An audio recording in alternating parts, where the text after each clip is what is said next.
What you are about to hear represents the single most consequential geopolitical announcement in the history of the modern Middle East, and Western strategists are only beginning to comprehend what just happened. In the span of 72 hours, developments occurred that fundamentally alter the balance of power in the region that controls 30% of the world's oil supply. And every capital from Washington to Tel Aviv is in emergency session trying to formulate a response that does not yet exist. China just announced the establishment of a permanent naval facility in the Persian Gulf. Not a port visit arrangement, not a logistics agreement. A permanent military installation with berthing capacity for aircraft carriers, submarine support infrastructure, and integrated air defense systems. The location is Chabahar, Iran. The timeline for operational capability is 18 months. And the strategic implications represent nothing less than the terminal phase of American hegemony in the Middle East. I am going to take you inside every dimension of this development. How did China negotiate this agreement without triggering Western interdiction or meaningful diplomatic pressure? What does a permanent Chinese naval presence in the Persian Gulf mean for the petrodollar system that has underwritten American global power for 50 years? And what does the world look like when the United States no longer controls the sea lanes through which 1/5 of global oil supplies flow? There are no comfortable answers in this analysis, but the truth, however destabilizing, is the only thing worth examining. 4 questions will structure everything that follows, and by the end of this presentation, you will understand why the strategic architecture of the Middle East just collapsed in a way that has no precedent in the post-Cold War era and no established playbook for American response. Let me be clear about what this announcement actually means in concrete terms, because the technical specifications matter enormously for understanding the strategic weight of this development. The Chabahar Naval Facility represents a $15 billion infrastructure investment spanning 270 acres of developed port territory. The agreement grants China a 99-year lease with full operational sovereignty over the designated military zones. Construction timelines indicate first phase operational capability within 18 months, with full infrastructure completion projected for 48 months. The facility specifications reveal the strategic intent. 4 deep-water berths capable of accommodating Type 003 aircraft carriers with electromagnetic catapult systems. Submarine maintenance facilities designed for both conventional and nuclear-powered vessels. Integrated air defense incorporating HQ-9B long-range surface-to-air missile batteries with engagement ranges exceeding 200 kilometers. Hardened fuel storage with capacity for 1.2 million barrels. Ammunition bunkers built to withstand precision-guided munitions. Communication arrays providing encrypted satellite links to Chinese Southern Theater Command.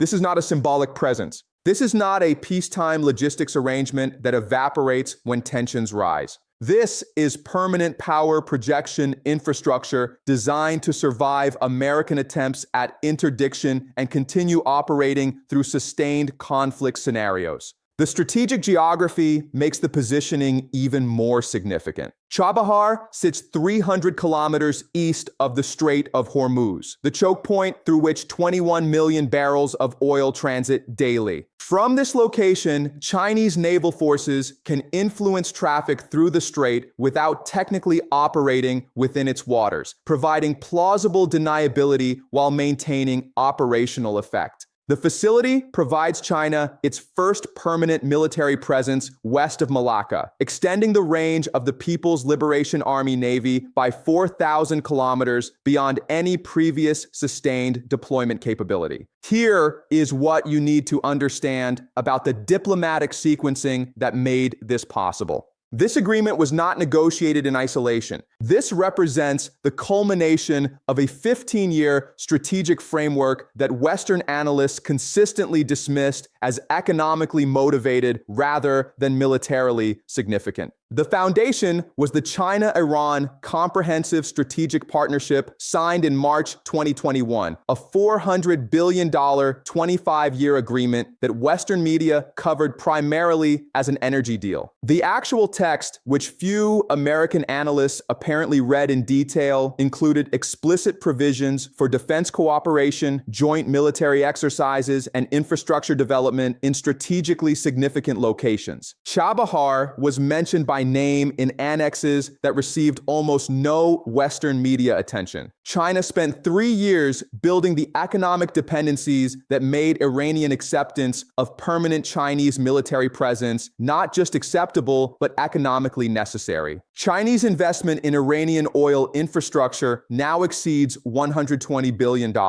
Chinese firms control 43% of Iranian oil exports through long-term purchase agreements denominated in yuan. Chinese construction companies rebuilt critical Iranian ports after decades of sanctions-induced deterioration. Iran's economic survival is now structurally dependent on Chinese financial flows that can be restricted or expanded based on strategic cooperation levels. This is how great powers actually operate. The economic integration was never primarily about profit margins. It was about creating structural conditions where the target nation's elite interests align with your strategic objectives. Iran's political leadership now understands that their economic stability, their ability to maintain domestic spending programs, their capacity to fund regional proxy networks all depend on continued Chinese satisfaction with the relationship. The United States had 15 years to recognize this pattern and formulate a response. Instead, American strategy consisted of sanctions that pushed Iran deeper into Chinese economic orbit while providing no alternative framework. Washington operated on the assumption that economic pressure would eventually produce regime change or capitulation, never considering that it might produce permanent strategic realignment with America's primary great power competitor. Game theory explains this outcome with brutal clarity.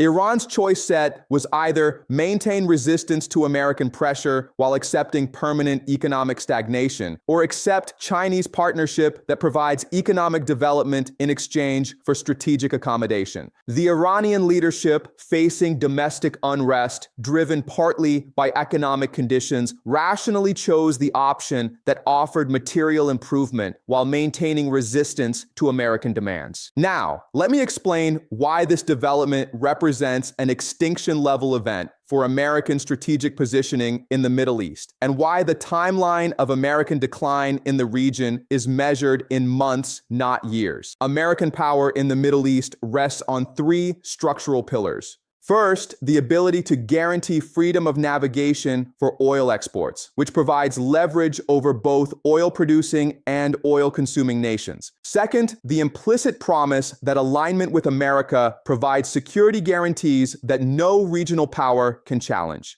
Third, the petrodollar system, where oil transactions denominated in dollars create permanent demand for American currency and allow deficit spending without inflation consequences. The Chinese naval facility undermines all 3 pillars simultaneously. Consider the freedom of navigation guarantee. For 70 years, the U.S. Fifth Fleet, based in Bahrain, has maintained overwhelming naval superiority in the Persian Gulf. That superiority allowed Washington to credibly promise oil consumers that American naval power would keep supplies flowing regardless of regional conflicts. That promise justified security partnerships, weapons purchases, and political alignments that favored American interests. Chinese permanent presence in Chabahar means the Fifth Fleet no longer enjoys uncontested control. In any crisis scenario involving Iran, Chinese warships can now operate from hardened facilities with secure supply lines, air defense coverage, and strategic depth. American attempts to blockade Iranian oil exports now risk direct military confrontation with Chinese forces operating from permanent installations rather than expeditionary deployments that can be waiting out. the security guarantee pillar collapses even faster. Saudi Arabia, the United Arab Emirates, and other Gulf monarchies have maintained alignment with Washington based on the calculation that American military power provides protection against regional threats, particularly Iran. But if American power can no longer guarantee control of the regional maritime domain, if Chinese presence creates military parity or even localized superiority, then the security value of American alignment diminishes, while the economic benefits of Chinese partnership increase. This triggers a cascade of strategic defections that accelerates beyond American capacity to prevent. Saudi Arabia is already negotiating yuan-denominated oil sales to China. The Emirates are expanding defense cooperation with Chinese firms. Oman, which shares maritime boundaries with Iranian territorial waters, is finalizing infrastructure agreements that will make Chinese investment the dominant factor in national development planning. Each defection makes the next one more rational. Game theory calls this an information cascade, where actors update their strategic calculations based on observing others' choices. When Saudi Arabia demonstrates that Chinese partnership is viable and American retaliation is manageable, smaller Gulf states rationally conclude that alignment flexibility is safer than rigid commitment to a declining hegemon. The petrodollar system faces the most catastrophic implications. Since 1974, Saudi Arabia's commitment to price oil exclusively in dollars created structural global demand for American currency. Oil importing nations needed dollar reserves to purchase energy, which meant they needed to export goods to America or attract American investment to earn those dollars. This system allowed the United States to run permanent trade deficits while maintaining currency stability because global oil demand created corresponding dollar demand. Chinese naval presence in the Persian Gulf, combined with expanding yuan-denominated energy trade, destroys the coercive mechanism that maintained petrodollar dominance. Previously, nations considering non-dollar oil transactions faced implicit threat that American naval power could interdict their energy supplies. Chinese permanent military infrastructure means that threat is no longer credible for nations operating under Chinese security umbrella. The mathematics of this transition are straightforward and devastating. Current global oil trade is approximately 100 million barrels per day. At $100 per barrel, that is $10 billion in daily transactions. If 30% shifts from dollar to yuan denomination over 36 months, that represents $1 trillion in reduced annual dollar demand. U.S. Treasury securities held as reserves for oil purchases become unnecessary. Dollar depreciation accelerates. American import costs increase. Inflation becomes structural rather than cyclical. But understanding the mechanics is only part of the analysis. We need to examine why this pattern keeps repeating throughout history, why empires consistently fail to recognize when regional control is slipping beyond retrieval, and why the United States is following a script written thousands of years ago. Let me take you through the historical pattern, because what is happening now is not novel. It is the same dynamic that destroyed every previous empire that attempted to maintain permanent control over Persia and the trade routes it commands. Alexander the Great conquered Persia in 330 BCE with the most advanced military force of the ancient world. Macedonian phalanx tactics were unstoppable in open battle. Greek siege technology could reduce any fortification. Alexander's logistical system allowed sustained campaigns across thousands of miles. He defeated every Persian army, occupied every major city, and declared himself king of Asia. His empire collapsed within 3 years of his death. The territories fragmented. The Persians reasserted control. Alexander's military supremacy produced no lasting strategic transformation. Why? Because military superiority is insufficient for permanent control of civilizational spaces with their own coherent identity, established trade networks, and geographic advantages that favor defense over occupation. Alexander could defeat Persian armies, but he could not garrison every city, control every trade route, or prevent the gradual reassertion of local power once his personal authority was removed. Rome fought Persia for 3 centuries in conflicts that consumed enormous resources and produced no decisive outcome. Roman legions could win individual battles. Roman engineering could build roads and fortifications across hostile territory. Roman gold could purchase local collaborators. But Rome never conquered Persia, never controlled the trade routes permanently, and ultimately fell while Persian civilization continued. The Mongols conquered Persia in the 13th century with military technology and tactical doctrine that made them unstoppable in open warfare. They killed millions. They destroyed cities. They established garrisons across the region. Within 2 generations, the Mongol rulers had become Persian in culture, language, and strategic orientation. The conquerors were absorbed by the conquered. The Soviet Union occupied northern Iran from 1941 to 1946, installing a puppet government and preparing for permanent annexation. American pressure forced withdrawal. But the deeper lesson is that even at the height of Soviet power, permanent control proved impossible to maintain against sustained local resistance supported by rival great powers willing to provide resources and diplomatic backing. The pattern is consistent across 2,300 years of recorded history. External powers can achieve temporary military superiority. They cannot achieve permanent strategic control over Persia without costs that exceed the value of the control itself. Eventually, resource exhaustion, domestic political pressure, or rival power intervention forces withdrawal. The regional civilization reasserts itself. The empire moves on to the next target or begins terminal decline. The United States invaded Iraq in 2003 with overwhelming military superiority, declaring mission accomplished after 3 weeks of conventional operations. 20 years later, American forces withdrew, having failed to create a stable, pro-American government, leaving behind a nation closely aligned with Iran and increasingly integrated into Chinese economic networks. Afghanistan followed the same pattern. Military superiority proved insufficient for strategic transformation. Occupation costs exceeded benefits. Domestic political tolerance collapsed. Withdrawal became inevitable. Now, Washington confronts the same pattern in compressed time frame.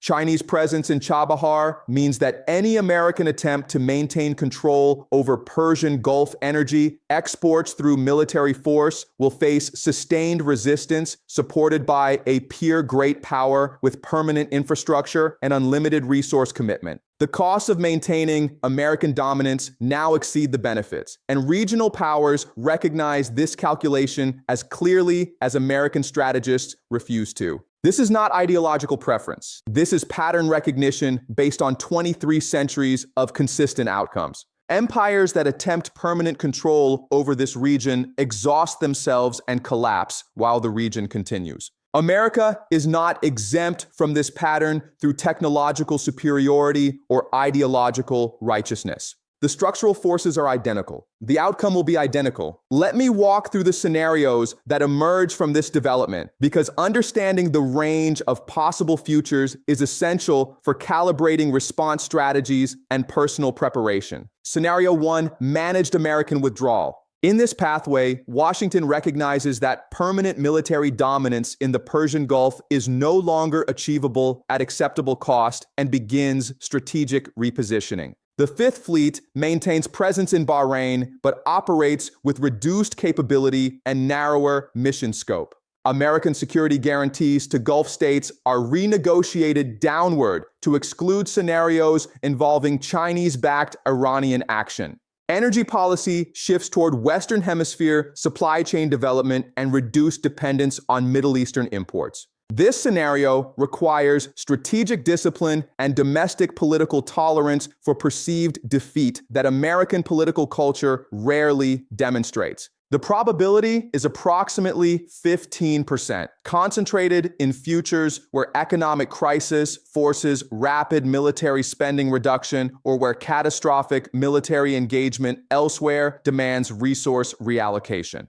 Scenario 2, escalatory confrontation. Washington interprets the Chinese facility as unacceptable challenge requiring forceful response. Options might include naval harassment of Chinese vessels approaching Chabahar, cyber attacks against facility infrastructure, support for Iranian opposition groups to destabilize the host government, or expanded weapons deliveries to regional actors willing to conduct proxy operations. This pathway leads to sustained, low-intensity conflict that slowly escalates toward direct military confrontation. Chinese tolerance for interference with their permanent installations is near zero, creating tripwires that make accidental war increasingly probable. This scenario probability is approximately 40%, highest in futures where American domestic politics reward confrontational posturing and punish accommodation. Scenario 3, accelerated regional realignment. Gulf states interpret Chinese permanent presence as evidence that American dominance is ending and rapidly expand their own partnerships with Beijing. Saudi Arabia formalizes yuan oil sales, signs defense cooperation agreements with Chinese firms, and allows Chinese military logistics access to Saudi ports. The UAE follows similar trajectory. Within 36 months, the Persian Gulf functions as a Chinese sphere of influence, with American presence reduced to token symbolic installations. This scenario requires no American consent and faces minimal American capacity for prevention. Regional actors make sovereign choices based on their assessment of shifting power dynamics. The probability is approximately 65%, representing the most likely pathway based on current trajectory and historical pattern. Scenario 4, economic cascade and dollar crisis. The combination of reduced petrodollar demand, accelerating de-dollarization in other regions observing Gulf developments, and loss of confidence in American security guarantees triggers rapid dollar depreciation. Treasury yields spike as foreign reserve holders reduce positions. Import costs increase sharply. Inflation becomes structural. Federal deficit financing becomes prohibitively expensive. American economic model based on consumption funded by foreign capital inflows breaks down. This scenario can occur independently or in combination with scenarios 2 and 3. The probability is approximately 50% within the 36-month time frame, increasing to 75% within 60 months if regional realignment continues. The scenario I consider most likely is a combination of pathways 3 and 4, where regional realignment accelerates dollar stress, which further reduces American capacity for effective response, creating a reinforcing cycle that produces rapid transformation rather than gradual adjustment. The timeline is critical to understand. Some analysts suggest these transitions occur over decades, allowing gradual adaptation. The historical evidence indicates otherwise. When empires lose control of critical choke points and resource flows, the collapse accelerates because it creates information cascades where multiple actors simultaneously recognize the power transition and adjust their strategies accordingly. The British Empire's loss of Middle Eastern control occurred in the span of 18 months from 1947 to 1948, not because British military capabilities evaporated overnight, but because regional actors simultaneously recognized that British willingness and capacity to maintain dominance through force had crossed a threshold. American withdrawal from Afghanistan collapsed in weeks once the inevitability became clear, despite 2 decades of prior commitment. I assess 30 to 48 months as the time frame for fundamental transformation of American positioning in the Middle East, measured from Chinese facility operational capability. This is not prophecy. This is pattern recognition based on how information cascades operate in multipolar systems where regional actors update strategies based on observed commitment levels from competing great powers. Now, before we close, I want to address the analytical framework we have applied here, because understanding the methodology matters as much as the conclusions. This analysis employs predictive history using game theory, structural incentive analysis, and historical pattern recognition. The approach assumes that actors respond rationally to incentive structures, that structural forces constrain available choices regardless of ideological preference, and that historical patterns repeat because the underlying dynamics remain constant across civilizational timescales. I might be wrong. The scenarios outlined might not materialize in the time frame assessed or in the manner described. If that occurs, we will return to this analysis and examine which variables were miscalculated, which assumptions proved incorrect, or which unexpected developments altered the trajectory. But I want you to understand that this framework is not speculation. It is systematic analysis of incentive structures, capability assessments, and historical precedent. When I predict that American dominance in the Middle East ends within 36 months, I am not hoping for that outcome or advocating for it. I am analyzing the structural forces and concluding that this outcome is the most probable based on how similar situations have resolved throughout history. The most important skill you can develop is the ability to analyze these situations independently. Do not accept my conclusions without examining the evidence. Test this framework against what you observe in the news over coming months. Watch whether Saudi Arabia expands Chinese partnerships. Monitor whether dollar demand shows stress indicators. Observe whether American responses to Chinese presence prove effective or symbolic. The framework I have provided gives you tools for understanding these developments as they unfold. You now understand why Chinese permanent naval presence in the Persian Gulf represents more than a single facility opening. You understand the three pillars of American regional power and why all three are now compromised. You understand the historical pattern of empires attempting to control this region and why that pattern suggests inevitable American withdrawal. You understand the scenario pathways and their relative probabilities based on incentive structures and historical precedent. As these developments continue to unfold over the coming months, we will analyze each new phase through this same framework. When the facility reaches operational capability, when the first Chinese carrier group deploys to Chabahar, when Gulf states formalize energy agreements denominated in yuan, when American strategists attempt responses that this analysis suggests will prove insufficient, we will examine each development and refine our understanding of the timeline and mechanisms through which this transition occurs. History does not forgive nations that ignore structural realities in favor of comforting narratives. The question is not whether American dominance in the Middle East ends, but whether the transition occurs through managed withdrawal or catastrophic confrontation. The next 36 months will provide the answer, and that answer will determine the trajectory of global power for the remainder of this century.